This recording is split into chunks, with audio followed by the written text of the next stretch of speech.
Dans le but d'expliquer au public bamakois les avantages de la foire Ramadan pour les commerçants et les clients, l'association Alala a organisé une cérémonie de rupture collective ce mardi 5 avril 2022 au CICB. Comment concilier le Ramadan avec le diabète? Élément de réponse dans ce journal, dans notre chronique santé.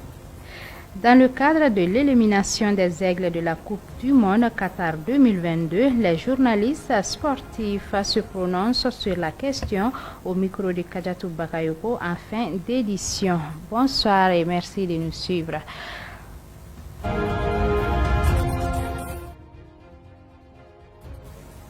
Comme annoncé dans les titres, l'association Alala a organisé ce mardi 5 avril 2022, une cérémonie de rupture collective de jeunes avec les journalistes au Centre international de conférence de Bamako. Le but de cette rupture collective est d'expliquer au public bamakois les avantages de la foire Ramadan pour les commerçants et les clients. Les détails avec Oumou Diakité. Cette cérémonie de rupture de jeunes collective avec les hommes des médias a pour but de mieux étayer la population sur les objectifs visés par l'association Alala. Comme vous avez dit, rupture collective, c'est très important. Dans l'islam, c'est recommandé même. Mais notre objectif, c'était quoi? C'était de faciliter à la population malienne, sinon bamakoise, de venir faire leur ravitaillement en produits pour les préparatifs du mois de Ramadan. Voilà, ici, on a eu l'initiative de créer ça, un seul endroit qui regroupe tous les produits et services dont les gens auront besoin pour le mois de Ramadan. La foire a débuté le premier passé, donc ça se termine le 14 de ce mois, Inch'Allah. La cérémonie officielle, c'est le vendredi prochain. Vendredi prochain, Inch'Allah, à 17h, on va faire l'ouverture officielle. Si tout va bien, Inch'Allah. Les participants aussi se réjouissent de cette initiative. L'impression que j'ai eu vraiment un accueil chaleureux parce que les organisateurs étaient à la hauteur. On est venu, on nous a accueillis, on nous a installés, on a pu faire la rupture ensemble et après on nous a dirigés vers la mosquée pour aller faire une prière collective. Et j'ai rencontré aussi beaucoup d'amis que j'avais perdus depuis fort longtemps. Donc vraiment, je pense que l'initiative elle est salutaire parce que ça permet de rencontrer les gens. Bon, moi je pense que c'est un événement marquant, elle est bien organisée, je pense que j'ai été satisfait. C'est aussi l'occasion pour les commerçants de faire découvrir et tester leurs produits à des prix abordables aux clients. Je suis à ce festival comme vendeuse. Je vends de la crème Sandra. Nos produits sont de bonne qualité et sont moins chers. Nous sommes en promo, nous vendons 2 pots à 1500 francs et un pot à 1000 francs. Donc nous invitons tout le monde à nous rejoindre et nous incitons les uns et les autres à venir prendre part à ce festival. Moi je vends du kinkiliba. Oui, le marché ça va un peu.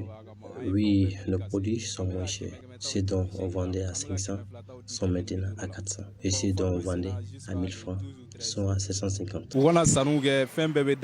Cette foire du Ramadan n'est pas seulement une foire, c'est aussi un espace de repos, d'échange, de vente et d'adoration. Il est à noter que la cérémonie officielle est prévue pour ce vendredi 8 avril 2022 au CICB et la foire qui a débuté le 1er avril continuera jusqu'au 14 avril.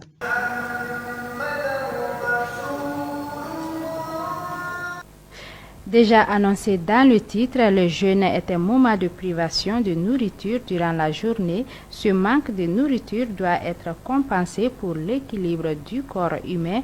Pour ce faire, le jeûneur doit se priver de certains aliments. Qu'en est-il d'un diabète? Comment s'y prendre avec le jeûne? Élément de réponse dans ces questions avec Dr Brahima Berté, diabétologue au centre de santé de référence de Sébéni-Koro. Il s'est exprimé au micro de Kandia Kouyaté et Oumar Kouita.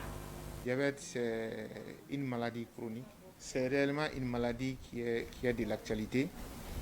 Et il s'agit là d'une hyperglycémie chronique.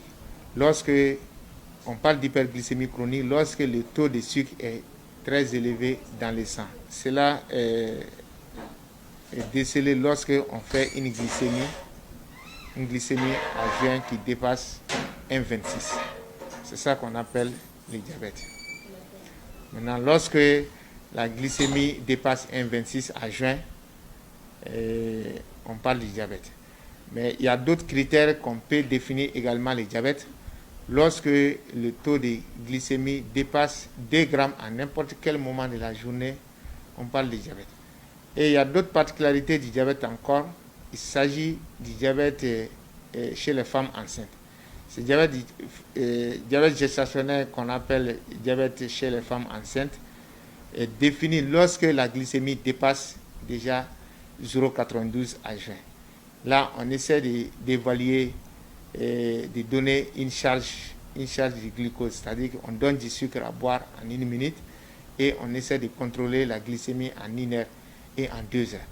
Maintenant, ces paramètres, lorsque cette glycémie en 1 heure dépasse 1,80 g, ou encore lorsque la glycémie 2 heures après dépasse 1,55. Donc, maintenant, lorsque l'un des paramètres, c'est-à-dire que glycémie en juin dépasse 0,92 ou encore glycémie 1 heure après charge glucidique dépasse 1,80 g ou encore en 2 heures dépasse 1,55 g, là on parle du diabète gestationnel. Maintenant, voilà, il y a des critères où il faut rechercher ce diabète gestationnel. Lorsqu'on a des parents diabétiques, lorsque la personne est obèse, lorsque la grossesse survient chez une femme qui a l'âge dépassant 35 ans. Bon, l'appel que j'ai à lancer à l'endroit de la population malienne est que le diabète est en excroissance et chacun de nous doit se faire contrôler. Que ce soit un diabétique ou pas, chacun de nous doit se faire contrôler avant de commencer les jeûnes. Parce que on va peut-être mettre en griffe que le mois de Ramadan, c'est véritablement un mois de consommation de sucreries. Donc, un mois de consommation de sucreries et au terme de ce mois, il risque d'augmentation du taux de fréquence des diabétiques. Toujours dans le même registre, le mois de Ramadan qui rime avec la forte chaleur est un moment très difficile pour le jeûneur. Après une journée sans boire, il lui faut de l'eau fraîche pour se rafraîchir, toute chose qui constitue une bonne période pour les vendeuses de glace qui ont été approchées par notre reporter Fatoumata Diallo, suivant leurs explications dans ce dossier. Mois de Ramadan et période de chaleur rime avec une soif intense. Après la rupture du jeûne ou après une journée de dur labeur, il faut se désaltérer avec une eau fraîche. Pour ce faire, nous avons recours à de la glace qui est du coup devenue une denrée rare. Se procurer de la glace dans certains quartiers de Bamako, les prix varient d'un quartier à un autre et d'un revendeur à un autre. Je prends la glace à 25 francs CFA par l'unité. Mais des fois, je peux avoir 3 glaces à 100 francs CFA et les plus grosses à 200 francs CFA. Nous rencontrons d'énormes difficultés quand certains chauffeurs de taxi refusent de prendre nos glaces. C'est fatigant et je ne gagne que 2000 francs par jour. Nous prenons la glace à 50 francs par unité. Ensuite, les revendre à 100 francs. Mais maintenant, nous prenons les mêmes glaces à 100 francs par unité. Des fois, 3 glaces à 250 francs. Et nous les revendons entre 100 et 150 francs par unité. Les clients aussi se plaignent de cela. Moi, par exemple, je n'ai pas de moyen de transport. Je suis obligée de prendre le tricycle à 3000 francs pour me rendre à ma place de vente. Pour vendre les glaces, des fois nous achetons les paquets de sachets et on peut rester ici jusqu'à minuit. Il n'y a même pas de bon marché. On perd beaucoup. Nous achetons nos glaces à 100 francs par unité. Nous sommes obligés parce que nous ne sommes pas les seuls clients. Et si tu n'achètes pas, quelqu'un d'autre va l'acheter à ce prix. Et cela a des effets sur mon marché car certains clients nous insultent ou refusent même d'acheter. Il ne fait pas bon marché aussi. Les revendeurs de la glace rencontrent d'énormes difficultés pour approvisionner les clients. Ils dénoncent les coupures intempestives de courant et lancent un vibrant appel aux autorités afin de trouver une solution définitive à cette situation devenue répétitive chaque année. Zoom sur le Mali, c'est le décryptage de l'actualité à l'intérieur du pays avec Fatoumata Traoré. Zoom sur le Mali. À Caille, plus précisément dans le cercle de Bafoulabé. 3 morts et 5 rescapés, c'est le bilan du chavirement d'une pirogue le samedi 2 avril 2022 sur le fleuve à Mandinangungu, dans la commune rurale de Koundja. Alertés, les autorités locales et la brigade de Manantali ont été sur les lieux pour constater les faits. Toujours à Caille, la pose de la première pierre du dispensaire de Doualé, commune rurale de Soroma, a eu lieu le 2 avril 2022. Les travaux vont coûter 55 millions de francs CFA. L'infrastructure est financée par l'association solidaire de 5 villages. La cérémonie a regroupé les chefs de village, les maires et le sous-préfet de la commune. Et enfin, à Tombouctou, plus précisément dans le cercle d'Ansongo, des camions-citernes en partance au Niger ont été victimes d'un braquage à 15 km de Fafa le 2 avril dernier. Les auteurs étaient à moto selon des habitants. Les mêmes sources indiquent que les 2 camions étaient en panne lorsque des bandits ont tiré sur eux. Un des chauffeurs a été blessé par balle à l'épaule, mais sa vie n'est pas en danger, témoignent des sources locales. C'est tout pour Zoom d'aujourd'hui. Ouvrons un autre volet pour parler de petits vendeurs de bananes. Ils sont nombreux à aborder les rues et les grandes artères de la capitale à vendre de la banane à un prix concurrentiel. Ces petits vendeurs venus pour la plupart de l'intérieur du pays ont fait ce métier un véritable gagne-pain malgré les quelques difficultés qu'ils rencontrent au micro de Penda Sidibé et Aminata Koulibaly. Ils nous parlent de leurs difficultés suivantes. Sous le soleil, debout, assis ou sillonnant quelques artères stratégiques de la capitale, ces vendeurs de bananes travaillent d'arrache-pied afin de subvenir aux besoins de leur famille. La particularité de leur vente est que leur banane est moins chère que chez les autres vendeurs. Malgré ce dur labeur, leur profit reste insuffisant.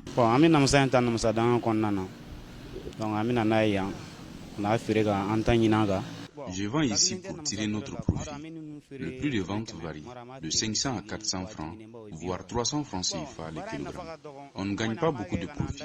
On le fait juste pour pouvoir nourrir notre famille.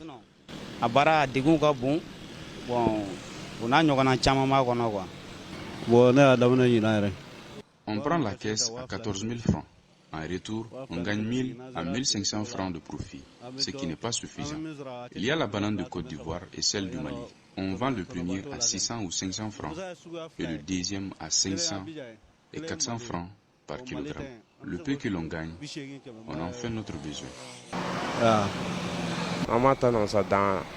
La banane n'a pas de prix fixe.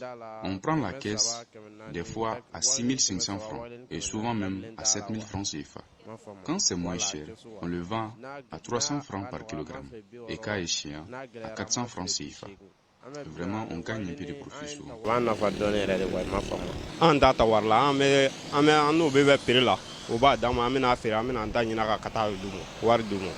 On nous donne la caisse de bananes pour le vendre.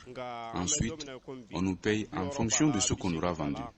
Avant, on vendait le kilogramme à 300 francs CFA, mais présentement, 400 voire 500 francs CFA même.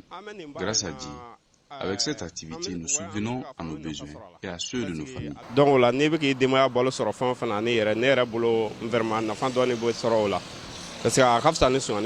Dans l'exercice de leur activité, ces vendeurs rencontrent beaucoup de difficultés, mais la principale, selon eux, reste leur différend avec la mairie, du fait de l'interdiction de s'asseoir sur les artères principales. Ils en appellent à la clémence des plus hautes autorités. Ce que je demande aux autorités, c'est de créer plus d'emplois, afin que nous puissions tous avoir quelque chose à faire. Parce que cette activité que nous faisons n'est pas du tout stable. Imaginez-vous, on prend la caisse à 10 000 francs CFA pour le vendre à 400 francs par kilo. Et si la mairie réquisitionne la caisse et demande en retour de payer 10 000 francs, qu'est-ce que tu gagnes en retour?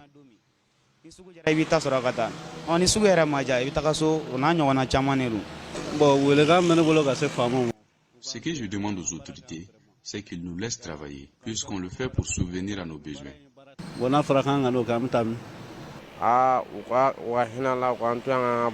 Je demande juste qu'il ait pitié de nous et qu'il nous laisse gagner nos pains.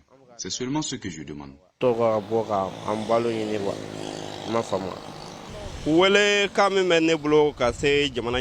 Je veux que les autorités aient pitié de nous. Vraiment, nous rencontrons beaucoup de difficultés.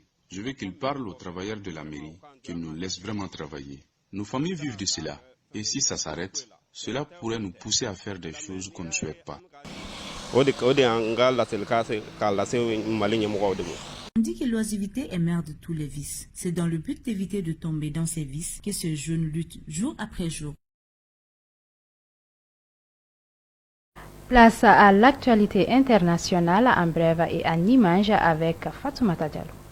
Bienvenue dans l'actualité internationale d'aujourd'hui. La Commission de la Communauté économique des États de l'Afrique de l'Ouest, CEDEAO, à travers sa direction de la libre circulation, organise du 11 au 14 avril 2022 à Accra, en collaboration avec l'agence allemande de développement GIZ-OBP, une réunion des experts du dialogue sur les migrations en Afrique de l'Ouest, MIDOA.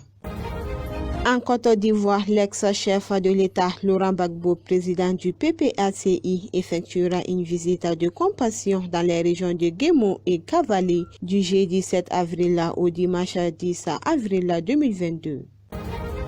Au Cameroun, c'est une énième saisie de médicaments de contrebande. 10 252 comprimés de Viagra et 1 kg de cannabis saisis par les douanes camerounaises à Kiaossi, région du Sud.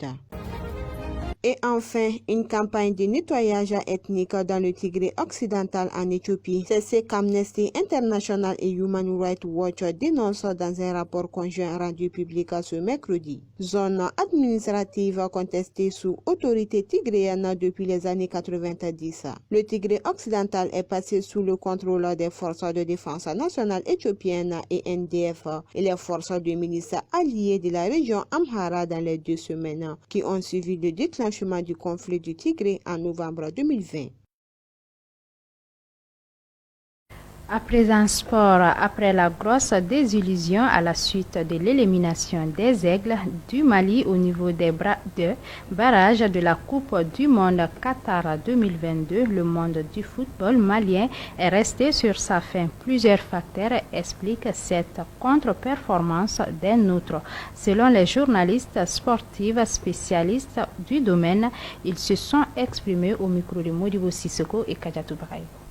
Après avoir nourri longtemps le rêve de participer pour la première fois à la phase finale de la plus prestigieuse compétition en matière de football, ce rêve semblait prendre forme avec la qualification pour les barrages où seulement 2 matchs nous séparaient du Qatar. Après le tirage au sort jugé par bon nombre de compatriotes abordables puisque la Tunisie était l'adversaire qui semblait être la plus prenable à ce niveau, les Maliens ont eu une mauvaise surprise avec l'élimination des Aigles après cette double confrontation. Pour les journalistes sportifs spécialistes, plusieurs facteurs expliquent cette contre-performance des Aigles. Également, quelque part, avec besoin de caractère parce que nous avons un style de jeu un peu indirect et un style de football d'académie qui a besoin parfois également d'un style indirect accouplé à ce jeu, à ce petit jeu-là. Mais c'est cette complémentarité qu'on n'a pas pu avoir pour se remarquer. En tout cas, à mon avis, je peux dire que c'est le caractère surtout des joueurs pour aller chercher la victoire et ce manque d'efficacité qui nous a plombé lors de cette double compétition face à la Tunisie. Pourquoi la fédération malienne n'a pas pris la décision très tôt avant même d'aller à Tunisie pour les matchs de retour, de faire quelque chose, parce que je crois que les supporters ont si bien demandé cela pour qu'il y ait un changement au niveau de la tête de la sélection, mais ils n'ont pas écouté, ils ont dû vraiment laisser aller faire le match de retour. Je crois que ça serait la bonne, mais malheureusement pour nous ça n'a pas été la bonne. Moi, au fond de moi, je crois que la fédération malienne a une grande responsabilité dedans, mais aussi Marasouba n'a pas pris toutes ses responsabilités en disant non au collège, soit en démissionnant très vite. Pour eux, tout n'est pas agité dans l'optique des nouvelles échéances qui pointent déjà à l'horizon. On a un groupe. Déjà, ce qu'il faut saluer, c'est que le sélectionneur Mohamed Marasouba est parvenu quand même à mettre en place une bonne équipe. Mais au sein de l'équipe, il y a un facteur qui manque. Le facteur caractère, le fighting spirit. Et ce céréal buteur que le Mali a besoin qui n'a pas jusqu'à présent été trouvé. Donc il faut aller chercher ce oiseau rare là, qui peut vraiment trouver, qui peut vraiment conclure les occasions et surtout les centres qui pourront vraiment effectuer les ennemis. Ensuite, on a des joueurs, mais malheureusement, on n'a pas ces joueurs indispensables qu'à une équipe comme le Sénégal ou l'Égypte, à la personne de Mohamed Salah ou de Sadio Mané, qui au moment décisif ou au moment important peut prendre sa responsabilité et créer la différence. Malheureusement, on n'a pas cet oiseau rare là. On a des groupes de jeunes qui savent jouer au ballon, mais finalement qui manquent de focus. Oui, un très grand changement, je peux dire. Il ne faut pas qu'on essaye vraiment. De fait que Makasouba a été démoli et tout son staff, je ne veux pas qu'on revienne là-dessus avec les mêmes staffs. Avec les mêmes staffs, on peut dire comme ça. Si Makasouba a été démoli, c'est parce qu'ils n'ont pas fait le boulot comme les gens attendaient de lui. Mais il faut vraiment qu'il fasse tout pour ne pas envoyer encore les mêmes gens ou encore, qu'on peut dire que les gens qu'on a envoyés sera mieux que les gens qu'on les fait appeler. Par exemple, il y a beaucoup d'anciens joueurs qui sont là, qui peuvent faire le boulot. Il y a beaucoup d'entraîneurs nationaux aussi qui peuvent faire le boulot. Donc je crois qu'on a qu'à essayer de voir tous ces gens qui vont venir là. Il ne faut pas que ça soit des gens qui ont déjà conduit l'équipe nationale A avec Makasouba. Il faut qu'on change complètement l'équipe.